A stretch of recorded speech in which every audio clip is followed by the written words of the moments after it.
Hello दोस्तों, मैं Neha Kushwaha study with विज्ञान में आप सभी का स्वागत करती हूँ।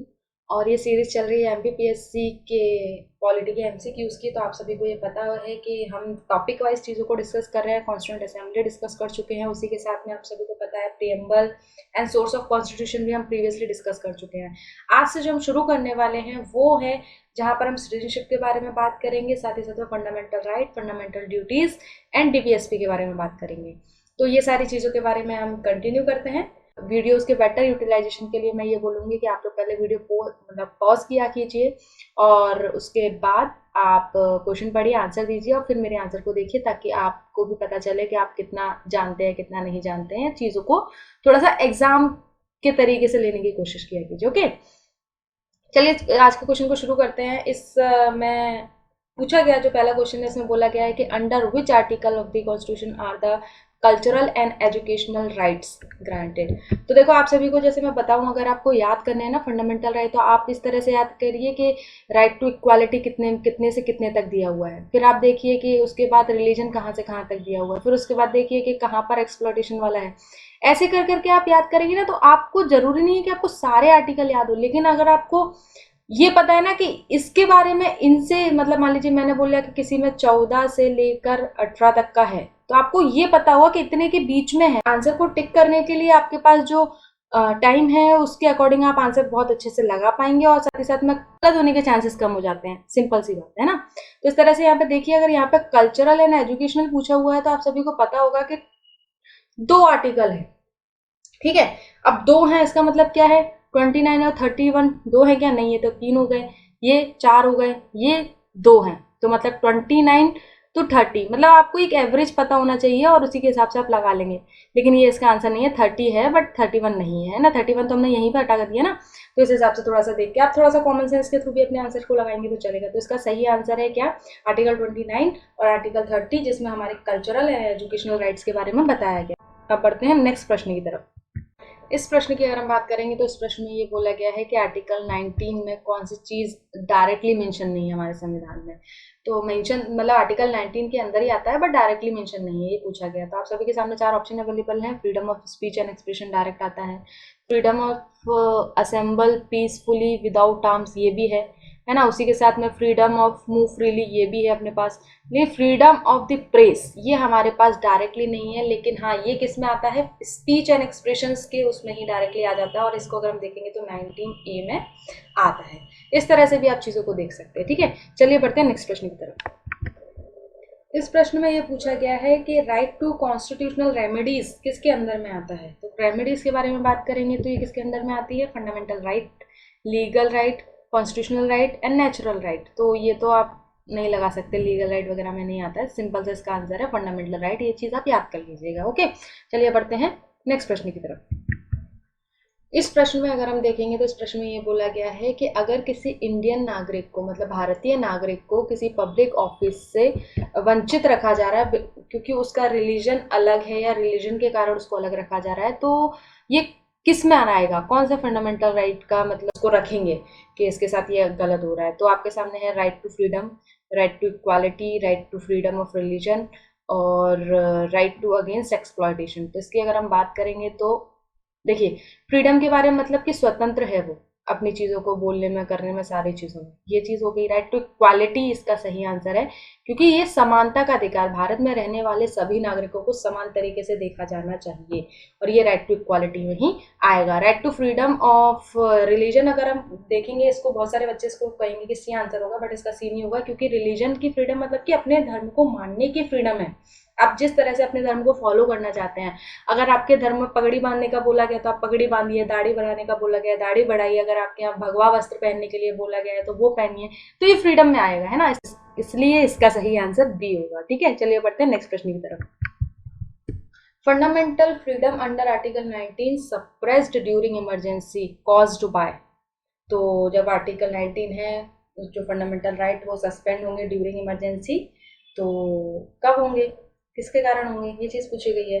तो उसमें सिंपल सा ड्यूरिंग इमरजेंसी बोला गया, और आप सभी को पता होगा इमरजेंसी मतलब कि नेशनल इमरजेंसी की यहाँ पे बात करी जाती है। राष्ट्रपति के अंडर में, मतलब कि सेंट्रल के हाथ में सारी की सारी जो पावर है वो पहुंच जाती है। तो ये जो कंडीशन है, ये कौन सी, मतलब 3 कंडीशन होती हैं वॉर की कंडीशन होती है, एक्सटर्नल अग्रेशन की कंडीशन होती है, यहाँ पे दिया हुआ है ये। और तीसरा यहाँ पे अगर हम बात करेंगे तो आर्म्ड रिबेलियन हो गया, मतलब कि हमारे यहाँ की सेना जो है वो विद्रोह कर दे, सिचुएशन है वो संभाली ना जा सके, तब नेशनल इमरजेंसी डिक्लेयर की जाती है। तो इसमें से आप सभी को पता होगा, ये देखिए वॉर एंड एक्सटर्नल अग्रेशन, पहला ऑप्शन ही हमारा सही है। ठीक है, उसी के साथ एक और चीज कुछ बच्चों को डाउट जा सकता है, जैसे कि मैंने बोला कि आर्म रिबेलियन होता है, तो यहाँ पे इंटरनल आर्म रिबेलियन लिखा हुआ है, हमारे यहाँ पे ऐसा कोई शब्द यूज नहीं होता इंटरनल आर्म रिबेलियन, तो इसलिए इस ऑप्शन को यहाँ पे नहीं लगाएंगे। अगर यहाँ पे सिर्फ आर्म रिबेलियन होता तो ये दो ऑप्शन यहाँ पे सही जाते। ठीक है, तो आई थिंक सो आप सभी को ये सारी चीजें क्लियर हो गई होंगी। अब देखते हैं नेक्स्ट क्वेश्चन। इस प्रश्न की अगर हम बात करेंगे तो इस प्रश्न में ये बोला गया है कि the theory of fundamental right implies, मतलब कि जो मौलिक अधिकार हैं उनका अर्थ, उसका सिद्धांत क्या है, ये बोला गया है। तो सबसे पहले तो सोवरेनिटी ऑफ द पीपल, ऐसा बिल्कुल भी नहीं है, तो गवर्नमेंट के लिए काम आता है ना, आप सभी को पता होगा, तो ये वहाँ पर हो गया, इसको नहीं लेंगे। इक्वालिटी अपॉर्चुनिटी टू ऑल, ये जॉब के लिए, एम्प्लॉयमेंट के लिए होता है। लिमिटेड गवर्नमेंट, हाँ लिमिटेड गवर्नमेंट इसका सही आंसर जाएगा, क्योंकि जैसे फंडामेंटल राइट अगर कुछ हमारे हाथ में है तो वो सरकार को कहीं ना कहीं बाधित करते हैं, कहीं ना कहीं उनके ऊपर एक मर्यादा लगाते हैं। ठीक है, और इक्वालिटी बिफोर लॉ तो आप सभी को पता है, तो जुडिशरी से रिलेटेड आता है और उसी के बारे में बात करेंगे। चलिए बढ़ते हैं नेक्स्ट प्रश्न की तरफ। इस प्रश्न की अगर हम बात करेंगे तो इस प्रश्न में बोला गया है कि prohibition of the discrimination on the ground of religion, मतलब कि धर्म के आधार पर किसी भी तरह का भेदभाव नहीं होगा, भेदभाव निषेध है। तो ये आर्टिकल 15 के constitution of India is fundamental right classified under, तो ये किसके अंदर आएगा? धर्म के आधार पर भेदभाव नहीं होगा, ये किस में आएगा? Right to equality. तो राइट टू इक्वालिटी कहाँ दिया हुआ है? हमारे पास ऑप्शन डी सही है। ठीक है, तो ये मैंने आपको ऐसे ही बताया। तो आपसे सभी से पहले मैं एक चीज़ बोलूँगी कि सब जितने फंडामेंटल राइट है, मैं ये नहीं कहती कि आप सारे याद कर लो, अगर आप सारे याद कर लेते हो आर्टिकल्स तो बहुत अच्छी बात है, बट आप एक पर्टिकुलर एरिया याद कर लो कि किस किस एरिया में कौन कौन सी चीज़ें यहाँ पर आती हैं, और उसी के अकॉर्डिंग आप सारी चीज़ों के बारे में यहाँ पर आंसर कर पाएंगे। आधे से ज़्यादा क्वेश्चन आप ज़रूरी नहीं आपको चीज़ें याद रहें, लेकिन आप थोड़ा सा लॉजिक लगा के आंसर देंगे ना, तो आप डेफिनेटली आंसर को सही करेंगे। ठीक है, चलिए बढ़ते हैं हम नेक्स्ट प्रश्न की तरफ।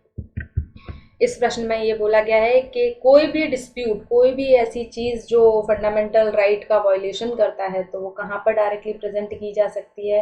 तो आप लोगों को तो ये चीज़ पता ही है, कहाँ पर ये चीज़ प्रेजेंट की जा सकती है? तो कोर्ट में, है ना। तो इसके लिए आप डायरेक्ट कहाँ जा सकते हैं?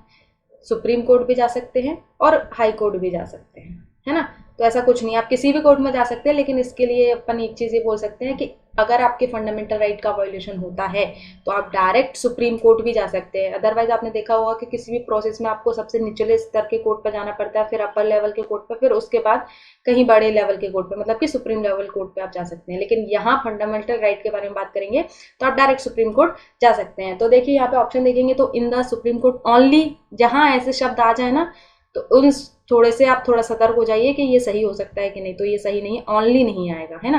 हाई कोर्ट ओनली ये भी नहीं है। Either the supreme court and the high court बिल्कुल सही है। First the supreme court and, नहीं फर्स्ट सुप्रीम कोर्ट मैंने आपको बोला ही नहीं, मैंने कहा आप डायरेक्ट जा सकते हैं, लेकिन अगर आप निचले भी अदालत में जाएंगे तो भी वहां पर जा सकते हैं, ऐसा कुछ नहीं। तो यहाँ पर ये बोला जाएगा either in a supreme court और इन अ हाई कोर्ट। ठीक है, तो आई थिंक सो आप सभी को क्लियर हो गया होगा। अब बढ़ते हैं नेक्स्ट प्रश्न की तरफ। इस प्रश्न के बारे में अगर हम बात करेंगे तो इस प्रश्न में ये बोला गया है कि डीपीएसपी के बारे में क्या चीज़ यहाँ पे इंक्लूड नहीं है। आपके सामने दो स्टेटमेंट अवेलेबल है। पहला स्टेटमेंट में यहाँ पे prohibition of traffic in human beings ये बोला गया है, तो ये बिल्कुल भी मतलब गलत है, ऐसा नहीं है, ऐसे डीपीएसपी में नहीं आता ऐसा। उसके बाद यहाँ पर अगर हम देखेंगे तो इसमें ये बोला गया है कि drugs which are injurious to health, मतलब कि हमारे शरीर के लिए जो भी ड्रग्स या एल्कोहल या किसी भी तरह से ऐसी कोई पेय पदार्थ जो हमारी हेल्थ के लिए नुकसानदायक होते हैं उन सबको यहाँ पर प्रोहिबिशन कर देना चाहिए। तो इसके बारे में आप सभी को क्लियरली समझ में आ गया होगा, जो सेकंड ऑप्शन है वो बिल्कुल सही है। बाकी फर्स्ट ऑप्शन नहीं है, क्योंकि ट्रैफिक की प्रॉब्लम तो आप सभी को पता है, इसमें कोई डीपीएसपी का ऐसा वो फंडा नहीं है, है ना। चलिए बढ़ते हैं नेक्स्ट प्रश्न की तरफ। इंडियन कॉन्स्टिट्यूशन के बारे में अगर हम बोलेंगे तो रिकॉग्नाइज की जाती है माइनॉरिटीज किस बेसिस पर? रिलीजन के बेसिस पर, कास्ट के बेसिस पर, पॉपुलेशन के बेसिस पर, या फिर कलर के बेसिस पर? तो यहाँ पे अगर हम बात करेंगे तो ये हमारे इंडियन कॉन्स्टिट्यूशन में की जाती है, कास्ट के बेसिस पर नहीं है, एक्चुअली हो गया है वो इनडायरेक्टली, बट मेनली रिलीजन के बेसिस पर होती है। अगर इस वीडियो को आप पहली बार देख रहे हैं तो आपको राइट हैंड साइड पे एक सब्सक्राइब का सिंबल दिख रहा होगा, तो फटाफट से हमारे इस चैनल को सब्सक्राइब कर दीजिए। साथ ही साथ में बेल आइकन दबाना ना भूलें, जिससे हमारे आने वाली वीडियो आपसे मिस ना हो। उसी के साथ में अगर आपको हमारा लेक्चर पसंद आया है तो प्रीवियस वीडियो देखने के लिए यहाँ पर क्लिक करें तथा नेक्स्ट वीडियो देखने के लिए यहाँ पर क्लिक करें। Thanks for watching.